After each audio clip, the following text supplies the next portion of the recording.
ಜೀವನ ಅನ್ನೋದು ಎಷ್ಟು ಮುಖ್ಯ ಅನ್ನೋದನ್ನು ತಿಳಿದುಕೊಳ್ಳೋಣ. ಜೀವನದಲ್ಲಿ ನಾವು ಸಾಧನೆ ಮಾಡುವುದ ಕಡೆಯಿಂದ ಬಿಟ್ಟು ಬೇರೆ ಎಲ್ಲ ವಿಚಾರದಲ್ಲೂ ನಾವು ವಿಚಾರಣೆ ಮಾಡಿ ನಾವು ಎಲ್ಲ ಕೆಲಸನೂ ಮಾಡ್ತಾಯಿರ್ತೀವಿ. ಆದರೆ ಮಾಡಬೇಕಾಗಿರುವಂಥ ವಿಚಾರಗಳನ್ನು ಮಾತ್ರ ನಾವು ಬದಿಗೊತ್ತಿ ಮುಂದಕ್ಕೆ ಆಗ್ತಾ ಹೋಗ್ತೀವಿ ವಿನಃ ಅದು ಮುಂದೆ ಕೂಡ ನಾವು ಒಂದಿನ ಹುಡುಕಿ ಆ ಕೆಲಸನ ಮಾಡೋದಿಲ್ಲ. ಆ ಕೆಲಸ ಮಾಡಬೇಕು ಅಂದರೆ ನೀವು ಅದಕ್ಕೆ ಟೈಮ್ ಕೊಡಬೇಕು.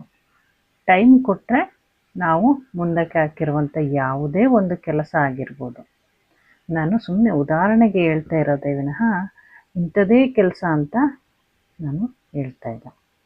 ಆಧ್ಯಾತ್ಮ ಆಗಿರ್ಬೋದು, ಆರೋಗ್ಯ ಆಗಿರ್ಬೋದು, ದುಡಿಮೆ ಮಾಡೋ ವಿಚಾರ ಆಗಿರ್ಬೋದು, ಯಾವುದೇ ಏನೇ ಒಂದು ಕೆಲಸ ಆಗಿರ್ಬೋದು, ಮುಂದೆ ಹೋಗುತ್ತೆ ವಿನಃ ಅದನ್ನು ಮುಂದುವರಿಸ್ಕೊಂಡು ಹೋಗ್ತಾ ಇದ್ದೀವಿ ವಿನಃ ಅದನ್ನು ಪ್ರಾಕ್ಟಿಕಲಾಗಿ ಯಾವ ಕೆಲಸನೂ ನಾವು ಮಾಡ್ತಾ ಇರಲ್ಲ. ಈ ರೀತಿ ವಿಚಾರಗಳನ್ನು ನಾವು ಯೋಚನೆ ಮಾಡೋಕ್ಕೂ ಕೂಡ ಸಮಯ ಕೊಡೋದಿಲ್ಲ.